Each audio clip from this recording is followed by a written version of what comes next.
दोस्तों, सबसे पहले सब्सक्राइब करें, नोटिफिकेशन बेल दबाएं और सबसे पहले वाली ऑप्शन ऑल करें, जिससे हमारी आने वाली नई वीडियो की नोटिफिकेशन आपको फ़ौरन मिल जाएगी। जय श्री राम भक्तों, सुबह की वीडियो में जो हमने आपसे प्रश्न पूछा था कि रावण कितने शास्त्रों और कितने वेदों का ज्ञाता है, तो उसका उत्तर है रावण 6 शास्त्रों और 4 वेदों का ज्ञाता था। चलिए आज की कथा श्रवण करते हैं। आज की कथा है लालची ब्राह्मण और दानी राजा। आइए कथा की ओर चलें। राजा विक्रमादित्य के शासनकाल में उज्जैन नगरी का यश चारों ओर फैला हुआ था। एक से बढ़कर एक विद्वान उनके दरबार की शोभा बढ़ाते थे और उनके 9 जानकारों की एक समिति थी जो हर विषय पर राजा को परामर्श देते थे तथा राजा उनके परामर्श के अनुसार ही राजकाज संबंधी निर्णय लिया करते थे। एक बार ऐश्वर्य पर बहस छिड़ी तो मृत्यु लोक की बात चली।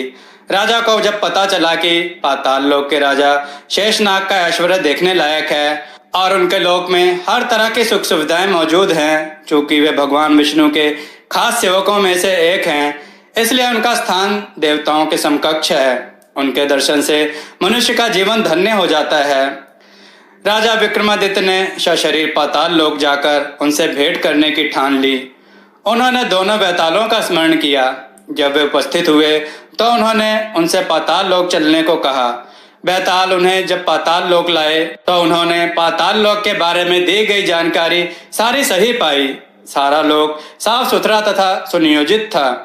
हीरे जवाहरात से पूरा लोक जगमगा रहा था। जब शेषनाग को खबर मिली कि मृत्यु लोक से कोई सशरीर आया है तो वे उनसे मिले। राजा विक्रमादित्य ने पूरे आदर तथा नम्रता से उन्हें अपने आने का प्रयोजन बताया तथा अपना परिचय दिया। उनके व्यवहार से शेषनाग इतने प्रसन्न हो गए कि उन्होंने चलते वक्त उन्हें 4 चमत्कारी रत्न उपहार में दिए। पहले रत्न से मुंह मांगा धन प्राप्त किया जा सकता था। दूसरा रत्न मांगने पर हर तरह के वस्त्र तथा आभूषण दे सकता था। तीसरे रत्न से हर तरह के रथ, अश्व तथा पालकी की प्राप्ति हो सकती थी।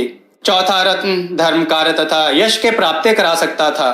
काली द्वारा प्रदत्त दोनों बेताल स्मरण करने पर उपस्थित हुए तथा विक्रम को उनके नगर की सीमा पर पहुंचाकर अदृश्य हो गए।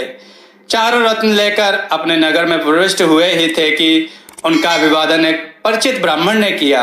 उन्होंने राजा से उनके पाताल लोक की यात्रा तथा रत्न प्राप्ति की बात जानकर कहा कि राजा की हर उपलब्धि में उनके प्रजा की सहभागिता है। राजा विक्रमादित्य ने उनका अभिप्राय समझकर उनसे अपनी इच्छा के एक रत्न ले लेने को कहा। ब्राह्मण असमंजस में पड़ गया और बोला कि अपने परिवार के हर सदस्य से विमर्श करने के बाद ही कोई फैसला करेगा। जब वह घर पहुंचा और अपनी पत्नी, बेटे तथा बेटी से सारी बात बताई तो तीनों ने अलग अलग तरह के रत्नों में अपनी रुचि जताई। ब्राह्मण फिर भी किसी निष्कर्ष पर नहीं पहुंच सका और इसी मानसिक दशा में राजा के पास पहुंचा।